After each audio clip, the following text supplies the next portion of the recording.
Welcome to the end of January. I just wanted to jump on today to talk a little bit about a few case studies. I find very often having the same conversations with borrowers, very informal discussion about how bridging works. And I think the best way to maybe communicate that is by going through a few case studies. Just before I get into those few projects that we funded in January, if you do have any critical challenges, questions or concerns around bridging, maybe you're on a bridge and looking for advice, or you've got a project that needs funding but not sure if it quite fits, just grab hold of us. We can have a very informal chat about how we can help, and if we can't help, I can maybe point you in the direction of someone who can, or give you the advice of what I'd do if I were in your situation. So jumping into the detail, we've got 3 projects this month that I wanted to talk about. The general premise here is we've got 2 income producing HMOs, which are no-brainer on our portfolio. No buy-to-lets this month, but we've got a couple in the plumbing for next month that I'm looking for. Those low-value buy-to-lets are a mainstay to the portfolio, so we're also doing those loans from 25k and up, but not in this instance. The first project was a loan of £112,000 secured against by a first charge against a 3-bed terraced house in the Midlands. The project strategy here is to convert it into a 5-bed, 5-ensuite HMO. The borrower already has a portfolio established in the area with a number of HMOs, so we're pretty confident with management and her experience in delivering the project. We spoke to her first on the 18th of December.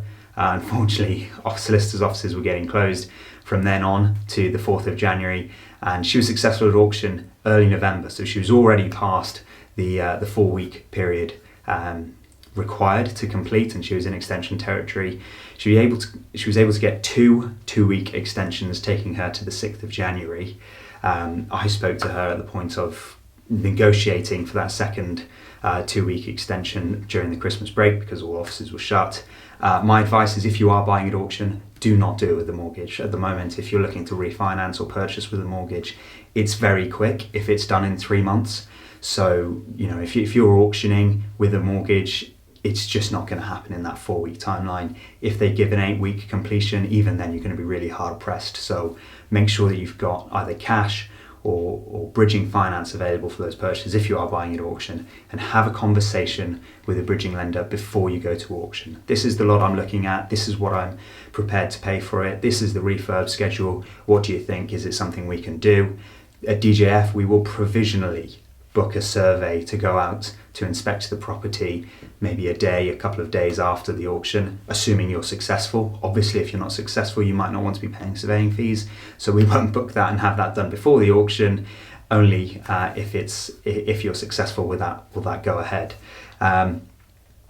So that was the project there. £150,000 purchase, £40,000 renovation, and worst case sort of 200k done up value. £2,500 a month for the rental, circa £500 per room. Second case that we funded was a rebridge. So a rebridge is when something that you might consider when you're coming towards the end of a loan, a bridging loan ordinarily, and for whatever reason your project's been delayed. It could be refinance delays, it could be sale delays. In this instance, it was a sale delay on a bungalow down in the southeast. We had a lender in place that was coming to the end of their term and needed repayment, so we stepped in at relatively short notice. About a week and a half from engaging to draw down with a private lender that was able to take a view on 35% loan to value for this bungalow. Unfortunately, the borrower was let down a little with probate, and actually granting that probate was taking a long time, so we needed to act fast and give her that 2 to 3 month window to allow for the legal paperwork to settle and exchange and complete, and I'm told that in the next few weeks she's looking to exchange, so that's fantastic news.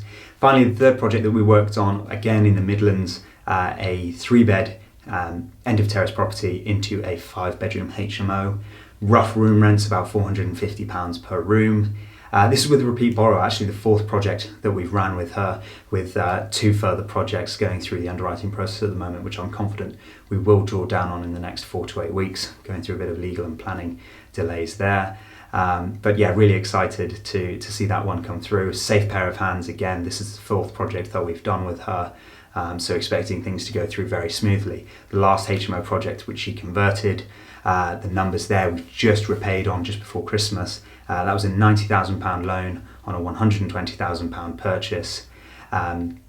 30 to 40k renovation again, and a 170 or 80,000 pound done up value. She tells me that around about 20 to 30,000 pounds left in the deal, and on a 5-bed HMO, cash flowing around about 1,200 to 1,500 pounds a month. That's a not bad deal there. So this new project that we're looking to do, that we've just drawn down on, looking to do exactly the same again, rinse and repeat. This one again 3 into 5. So very excited to bring some pictures or walkthroughs on that one in due course. As I mentioned at the start of the video, guys, if you've got any questions, concerns or challenges that are maybe around how to bridge, and maybe you're struggling with unlocking additional equity in your portfolio to provide finance for the next refurb, just give us a call and have a very informal chat, and we can talk through what the options are. Pretty pragmatic, and if we can't help, then I can certainly point you in the direction of someone who might be able to. Thanks for tuning in, and any specific questions, be sure to comment below.